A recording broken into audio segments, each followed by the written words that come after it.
Alô, amigos patrocinadores, estamos aqui para o nosso encontro mensal. E observando assim, como pastor, como é que Deus opera e quando as pessoas não colaboram com a operação de Deus e perdem a bênção, eu tenho visto algumas falhas, inclusive até mesmo na minha vida particular, que às vezes estamos enfrentando algum problema e a gente sai da presença de Deus, daquela direção divina, isso é que é a presença do Senhor, e nós tomamos decisões que não colaboram, decisões que até enfraquecem a nossa oração e parece que Deus então não responde mais a gente. Eu queria falar com vocês hoje sobre um assunto muito importante que é sobre o ânimo. E nós vamos ver que Jesus entendia muito desse assunto, como entende de todos, e ele então orientava as pessoas sobre esse particular da nossa vida, a falta de ânimo e que mantém a gente no sofrimento e quando nós conseguimos aquele ânimo que nos levanta. Por exemplo, em Mateus capítulo 9, versículo 2, nós temos aqui a cura daquele paralítico em Cafarnaum, que Marcos explica com mais detalhes, mas Deus usou a Mateus aqui para falar uma palavra que me chamou a atenção. Ele diz o seguinte: e Jesus, vendo a fé deles, disse ao paralítico: filho, tem bom ânimo, perdoado te são os seus pecados. Dá para entender então que o assunto desse homem, o problema dele foi pecado, que na verdade é o assunto de toda a humanidade. A pessoa não percebe quem está por detrás da tentação e a pessoa entra na tentação e depois vai descobrir que aquele seu ato destruiu toda a sua felicidade, prejudicou aos seus familiares e atrasou a vida dessa pessoa e muito. Então Jesus, olhando para ele, disse: filho, perdoados te são os teus pecados, mas antes tem bom ânimo. Por que Jesus falou isso? Bom, primeiro, Jesus chamou ele de filho. Jesus não errou. Não era um tratamento social que às vezes uma pessoa de mais idade dirige a um mais novo e diz: filho. Eu já vi até pessoa reclamar: eu não sou seu filho, me chama pelo meu nome. Bom, mas aí Jesus chamou ele de filho. Por quê? A grande verdade é o seguinte: quando nós ouvimos a palavra de Deus e entendemos e aceitamos, nós estamos ligados em Deus. Essa é a filiação. Também, se ouvimos, entendemos e não aceitamos, nós nos desligamos de Deus. Então Jesus está dizendo: agora tudo bom pode acontecer com você. Você é filho do Pai, meu filho. Não há problema algum. Agora, um problema tem. Você tem que ter bom ânimo. Porque o pecado é como a bebida, aquela bebida que faz a pessoa ficar louca na hora e perde o juízo. Mas depois ela passa, deixa aquela ressaca. E tem gente que bebe para poder se levantar de novo e a pessoa fica enfraquecida. O pecado é isso. O pecado tira o ânimo da gente. Então, como ele agiu sobre a palavra de Deus, agora era filho, Jesus disse: tenha bom ânimo, porque os seus pecados estão perdoados. Tem pessoas que não se perdoam, a vida toda ficam agora se acusando e muitas vezes elas foram as responsáveis conscientes do que estavam fazendo e elas sabem que aquela coisinha que pegaram que não pertencia a elas, aquele carinho de uma pessoa que não era a sua metade e outras coisas parecidas, entrou para destruir a vida da pessoa e ela agora não tem ânimo mais. Já pediu perdão, é filho de Deus, mas fica aquela memória do erro. Ora, a Bíblia diz que se nós confessarmos os nossos pecados, o Senhor Deus é fiel e justo, duas qualidades que Ele nunca vai perder, para perdoar os pecados e purificar de toda injustiça. Ele diz que pega os nossos pecados, lança-os no mar do esquecimento e deles nunca mais Ele vai lembrar.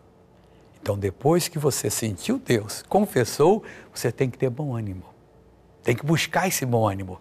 E esse bom ânimo vai fazer você obter muitas vitórias. Vamos aqui no Evangelho de Mateus 9, para o versículo de número 22, que tem para nós uma lição importantíssima também. Aqui no 22, Mateus, cadê você, 22? capítulo 9, e o versículo 22 diz da seguinte maneira: porque dizia, o 21 diz, porque dizia consigo, se eu tão somente tocar a sua veste, ficarei sã. E Jesus, agora o 22, voltando-se e vendo-a, disse: tem bom ânimo, filha, a tua fé te salvou. E imediatamente a mulher ficou sã. Aqui nós temos a história dessa senhora que sofreu com hemorragia 12 anos. São Lucas, ao escrever o mesmo relato, disse que ela gastou tudo quanto possuía com muitos médicos e nada lhe adiantou. Ao contrário, ela ia pior. Agora ela ouviu falar de Jesus. Quando ela ouviu falar de Jesus, ela se alegrou. Mas ao mesmo tempo que ela recebeu essa palavra e se alegrou, o Espírito Santo falou: o seu caso será resolvido se você tão somente tocar na orla, nas pontas das suas vestes, e você será curada. Mas tinha um problema. Ela era judia. A lei de Moisés proibia que uma senhora, estando com hemorragia, tocasse numa pessoa sã. Essa pessoa ficaria imunda. E como é que ela ia tocar na roupa de Jesus? Ela conhecia a rigidez da lei de Moisés e o que poderia acontecer tal pessoa. O dilema dela era: toco ou não toco? Bom, eu tenho que tocar, porque eu senti. A fé, ela fala. A fé lhe diz o que fazer. E a pior estupidez é quando a pessoa sabe. Deus diz: para com o pecado. E a pessoa diz: eu não consigo. Mas espera aí, Deus lhe daria uma ordem sem dar o poder para realizar? Deus diz: repreenda a sua enfermidade. Eu não tenho poder. São atos estúpidos que nós falamos e que nos prejudicam. E ela disse: eu vou tocar em Jesus. E foi fácil? Eu creio que não. Mais difícil do que hoje. Naquele tempo não tinha automóvel, não tinha ônibus, trem, bicicleta. O veículo de transporte mais rápido era o cavalo. Mas ela gastou tudo quanto tinha. Acho que nem para uma mula manca ela tinha dinheiro para comprar. E o que ele ia fazer agora? Mas tinha que descobrir Jesus. Mas onde estava Jesus? Se não tinha telégrafo, telefone, rádio, televisão, tinha que perguntar às pessoas: você viu onde o pregador foi? Olha, semana passada em tal cidade. E ela ia para lá, um dia, 2 anos, chegava lá: ah, já foi para tal cidade? Olha que coisa séria. Mas a mulher foi e descobriu Jesus.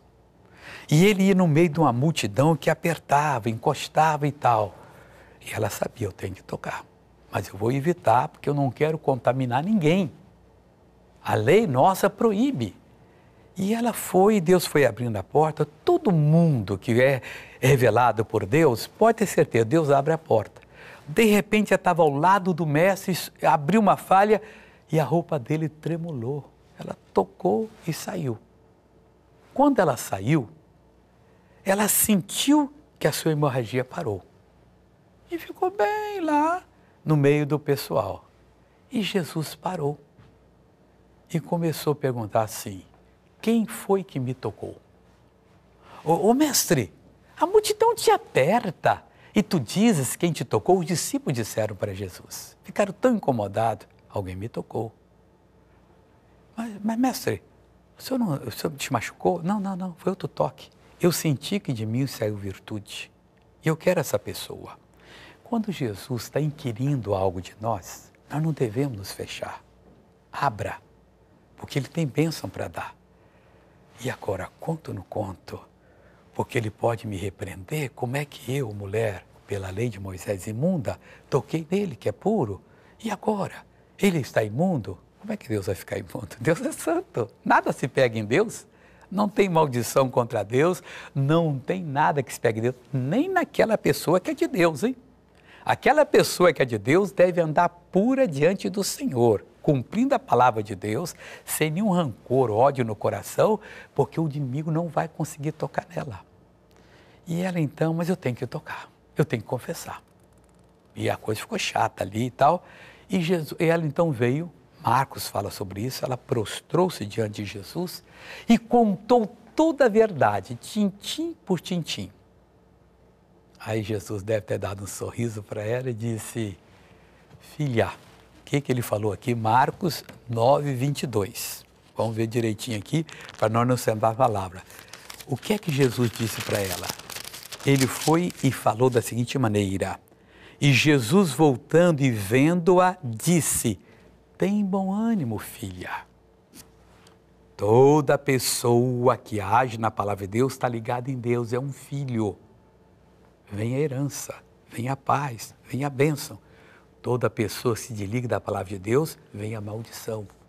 Tem bom ânimo. 12 anos, já não tinha mais nada, vendo a saúde ir embora, esperando talvez a morte. Ela agora entende e Jesus diz para ela, tem bom ânimo, filha. E ele fala mais para ela aqui, a tua fé te salvou.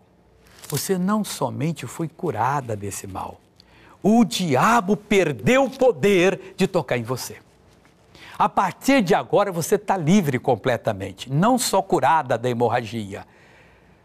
Davi falou lá no Salmo, primeiro foi Jesus quem falou em Apocalipse 3, 7.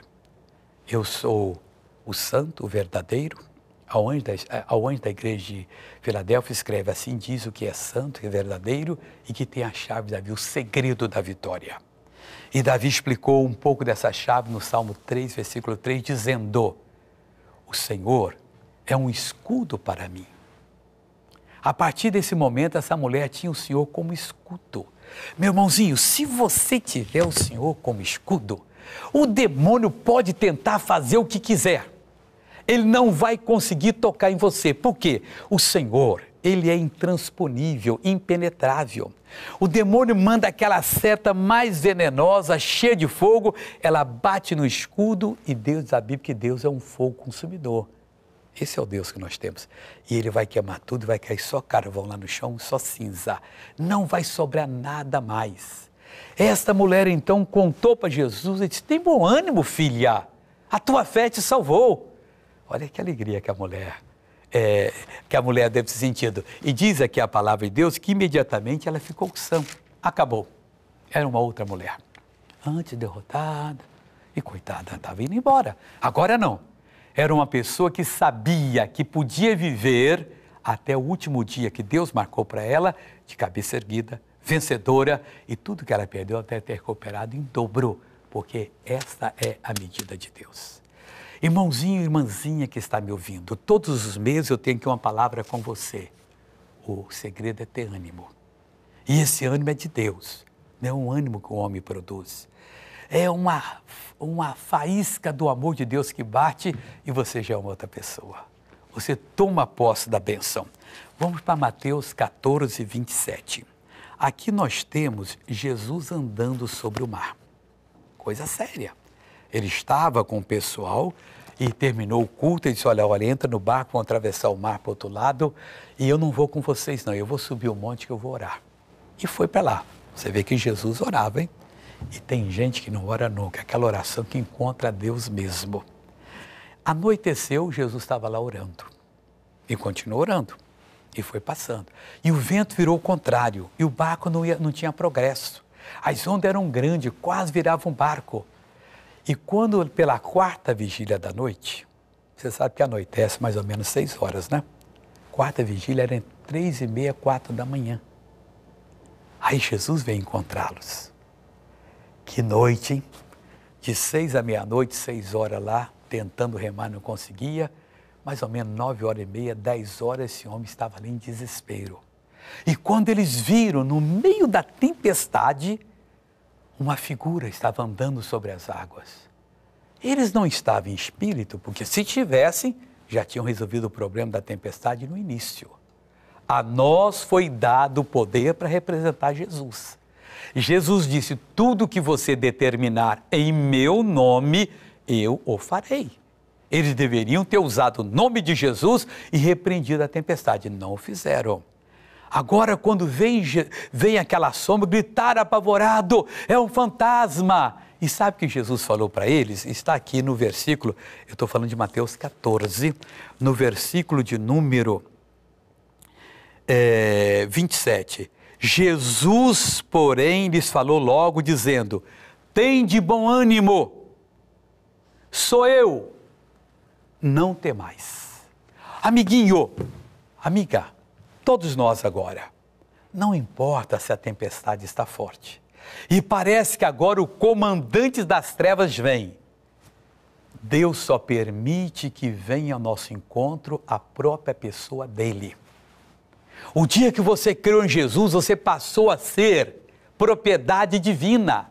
Ele toma conta de você. Não tem esse negócio que o demônio vem, que um fantasma vem, que eu estou com azar tremendo. Eu estou na bênção de Deus, eu estou fazendo a obra de Deus, eu não quero saber nem da conversa do demônio.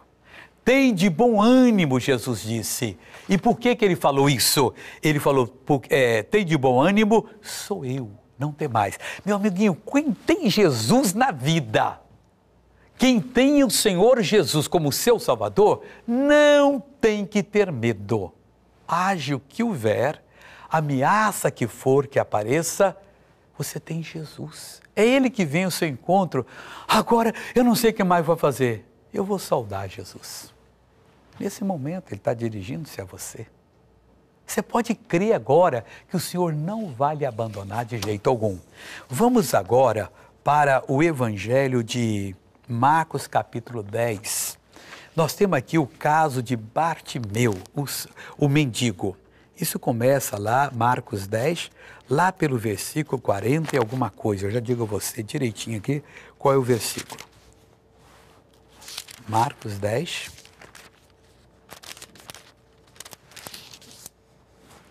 46. E depois foram para Jericó, e saindo ele de Jericó com os seus discípulos e uma grande multidão, Bartimeu, o cego, filho de Timeu, estava assentado junto ao caminho, mendigando. E, ouvindo que era Jesus de Nazaré, começou a clamar e a dizer: Jesus, filho de Davi, tem misericórdia de mim. E muitos o repreendiam, para que se calasse. Mas ele clamava cada vez mais: Filho de Davi, tem misericórdia de mim. E Jesus, parando, disse que o chamassem. E chamaram o cego, dizendo: tem bom ânimo, levanta-te, que ele te chama. O que nós temos aqui? Lição importante. Até a multidão que era contra Bartimeu, que queria as coisas do jeito que o homem quer. Ah, quem é você, rapaz? Você é um mendigo? Fica clamando com essa. Cale, você está perturbando. Até a multidão mudou de opinião. Jesus disparou e disse: chame o homem aqui. Tem bom ânimo. Eles entenderam que agora ia funcionar a coisa. Será que você está entendendo que Deus está permitindo você conhecer a palavra dele para poder mudar a sua vida? Quanto tempo alguns ainda vão continuar marchando no caminho do erro, gostando de ter um lucrinho aqui, um prazerinho ali, sei lá mais o quê, e se afundando na mão dos demônios? Quanto a mim, eu sei que Deus está se dirigindo a mim. Ele está me chamando. E o que eu tenho que fazer? Eu tenho que ter bom ânimo. Você tem que ter bom ânimo. A multidão mudou o discurso. Olha, a chamada de Jesus para a sua vida muda completamente o discurso. Aqueles que lhe acusam vão ficar com o dedo pesado, e vão parar de lhe acusar. E muitos vão até lhe aplaudir. Oh, aquela pessoa é maravilhosa. Eu não sabia que ela é tão vencedora dessa maneira. Bartimeu, tenha bom ânimo, levanta-te. Já deram até mensagem boa para ele, não fica prostrado mais não, porque ele te chama. Quando Jesus chama, é para mudar a vida da pessoa. Nós temos aqui mostrado várias novelas da vida real de pessoas que ouviram o chamado de Jesus. E a vida mudou. E tem muita coisa boa agora. Vamos ao primeiro caso agora, em nome de Jesus.